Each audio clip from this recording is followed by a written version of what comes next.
ఈరోజు మనం ఒక చాలా ముఖ్యమైన అంశాన్ని లోతుగా పరిశీలిద్దాం. నమస్కారం. దుఃఖం యొక్క ముగింపు. మనందరి అనుభవంలో ఈ బాధ, విచారం, నిరాశ ఇవన్నీ జీవితంలో తప్పనిసరి భాగంలా అనిపిస్తాయి. అవును, శాశ్వతంగా మనతోనే ఉండిపోతాయేమో అనిపిస్తుంది. సరిగ్గా.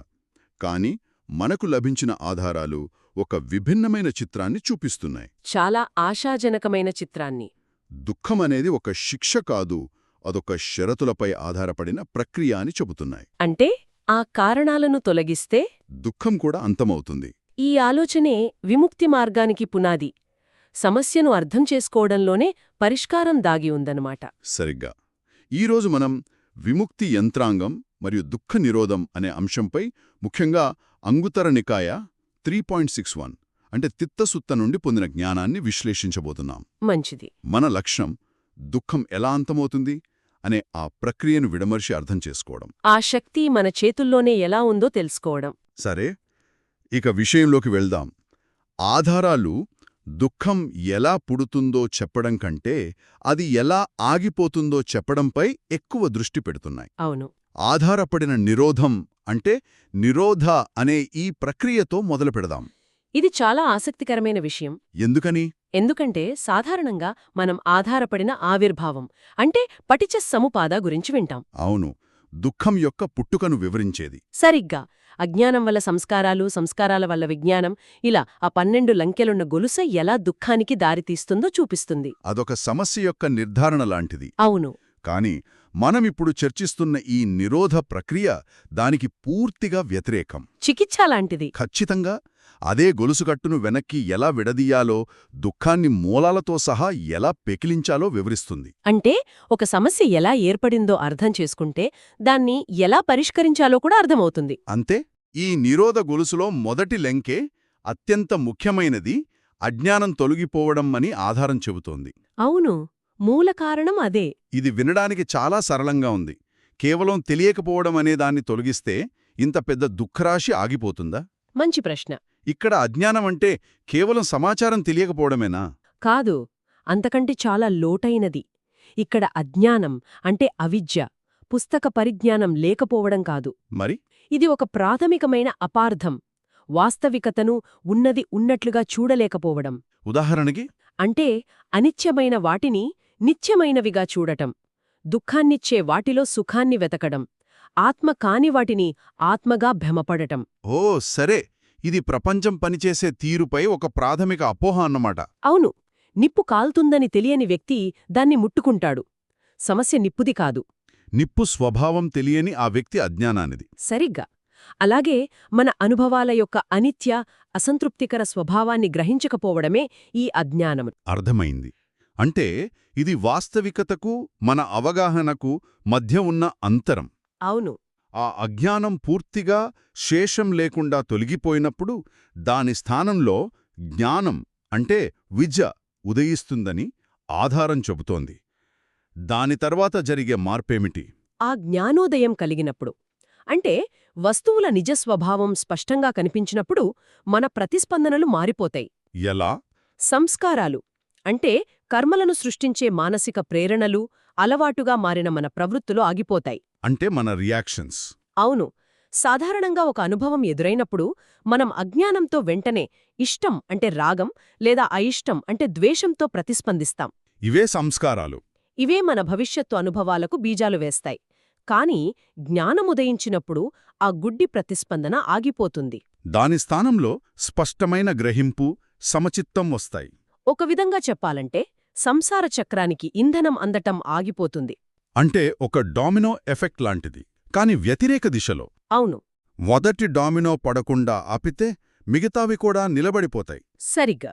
సంస్కారాలు ఆగిపోయిన తరువాతి పరిణామం విజ్ఞానం నిలిచిపోవడం. అంటే పునర్జన్మకు కారణమయ్యే చైతన్యం.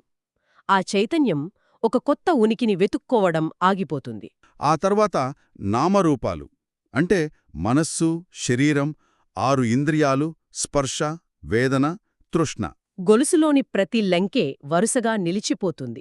చివరికి జననం అంటే జాతి ఉండదు. ఎప్పుడైతే పుట్టుక అనే ప్రక్రియ ఆగిపోతుందో దాని వెంట వచ్చే వృద్ధాప్యం, మరణం, దుఃఖం, విచారం, బాధ, నిరాశ వంటి వాటితో కూడిన ఈ మొత్తం దుఃఖరాశి కూడా పూర్తిగా ఆగిపోతోంది.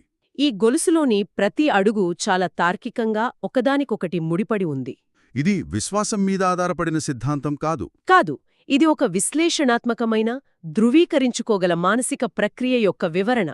ఇప్పుడు ఈ బోధనను ఆనాటి ఇతర తాత్విక అభిప్రాయాలతో పోల్చి చూసినప్పుడు దాని ప్రత్యేకత మనకు మరింత స్పష్టంగా అర్థమవుతుంది. అవును, తిత్తసుత్తలో ఆ పోలిక చాలా ముఖ్యం. ఆ కాలంలో ప్రబలంగా ఉన్న 3 ఇతర అభిప్రాయాలతో ఈ బోధనను పోల్చి చూపినట్లు ఆధారం చెప్తోంది. ఆ అభిప్రాయాలు ఏమిటి? ఈ పోలిక ఈ బోధన యొక్క సారాన్ని పట్టి చూపిస్తుంది. ఆ 3 అభిప్రాయాలు: మొదటిది, చెప్పండి. మనకు జరిగే ప్రతిదీ, మన సుఖదుఖాలన్నీ మన గతకర్మల వల్ల జరుగుతాయి. అంటే పుబ్బేకత హేతు. అంటే మనం ఇప్పుడు నిస్సహాయులం, గతంలో జరిగిపోయింది ఇప్పుడు అనుభవించాల్సిందే. అవును, ఒక రకమైన కర్మ నిశ్చయవాదం. ఇక రెండవది, అదేమిటి? ప్రతిదీ ఒక పరమదైవం లేదా సృష్టికర్త ఇష్టప్రకారమే జరుగుతుంది. ఇస్సర నిమ్మాన హేతు. మన జీవితంలో జరిగే మంచి చెడులకు ఆయనే కారణం. మన పాత్ర కేవలం ఆయన ఆజ్ఞను పాటించడమే. ఇక మూడవది, ప్రతిదీ కారణం లేకుండా యాదృచ్ఛికంగా జరుగుతుంది. అహేతు అపచ్చయ. జీవితానికి ఒక క్రమంగాని తర్కంగాని లేదు, అంతా యాదృచ్ఛికం. అవును, ఒక్క క్షణం ఆలోచిస్తే ఈ 3 అభిప్రాయాలలో ఒక సాధారణ అంశం కనిపిస్తోంది. ఏమిటది? అవన్నీ మన నుండి బాధ్యతను, శక్తిని తీసివేస్తున్నాయి. నిజమే. ఒకటి గతాన్ని నిందిస్తుంది, ఇంకొకటి దైవాన్ని, మరొకటి అదృష్టాన్ని నిందిస్తుంది. ఈ మూడింటిలోనూ వ్యక్తిగత ప్రయత్నానికి, మార్పుకు ఆస్కారం దాదాపు శూన్యం. మనం నిస్సహాయ బాధితులం మాత్రమే. ఖచ్చితంగా.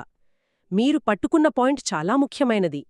ఆ 3 అభిప్రాయాలు ఒక విధంగా మనల్ని మానసికంగా బంధిస్తాయి. కాని ఈ బోధన, ఈ పటిచ్చ సముపాద బోధన వీటికి పూర్తి భిన్నంగా విముక్తి శక్తిని పూర్తిగా అభ్యాసకుని చేతిలో పెడుతుంది. ఎలా? దుఃఖం గత కర్మల వల్లనో, దేవుడి వల్లనో, యాదృచ్ఛికంగానో కలగడం లేదని చెబుతోంది.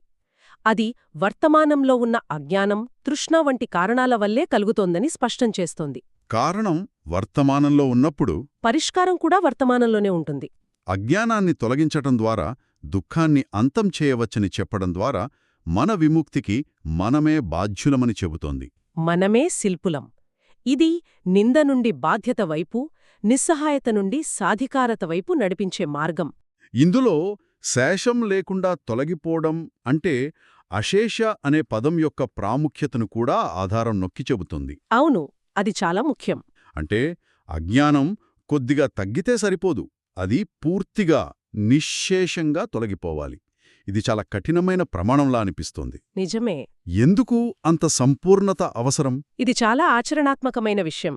ఎందుకంటే మనసులోని మాలిన్యాలు అంటే రాగద్వేషాలు చాలా సూక్ష్మంగా ఉంటాయి. లోతుగా పాతుకుపోయుంటాయి. అవును, కొద్దిపాటి అజ్ఞానం లేదా కోరిక మిగిలి ఉన్నా కూడా అది మళ్లీ పెరగడానికి ఒక బీజంలా పనిచేస్తుంది. ఒక పొలంలో కలుపు మొక్కలను పైపైన తీసేస్తే వేర్లు లోపలుండిపోయి మళ్లీ మొలుస్తాయి. సరిగ్గా అదే ఉదాహరణ. అజ్ఞానమనే వేరును సమూలంగా పెకిలించాలి, లేకపోతే మళ్లీ మొదటికే వస్తుంది. ఒక నిప్పును పూర్తిగా ఆర్పకుండా కొన్ని నిప్పు కణికలను వదిలేస్తే అనుకూలమైన గాలి వీచినప్పుడు మళ్లీ మంటలు చెలరేగుతాయి.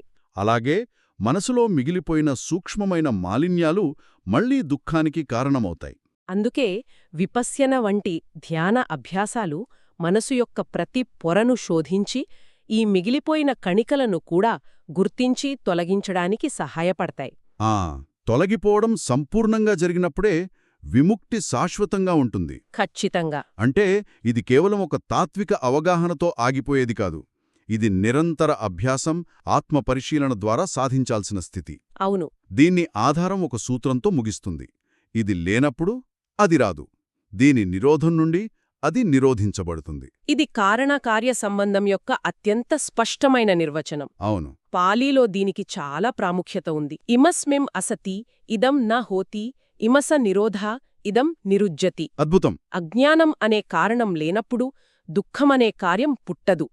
అజ్ఞానం యొక్క నిరోధం నుండి దుఃఖం కూడా నిరోధించబడుతుంది. విత్తనం లేకపోతే చెట్టు మొలవదు అంటే కదా? అంతే స్పష్టమైన తార్కికమైన సత్యం.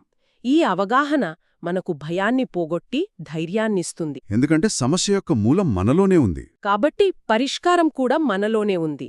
కాబట్టి ఈ మొత్తం విశ్లేషణను క్రోడీకరిస్తే మనకు ఏమర్థమవుతోంది?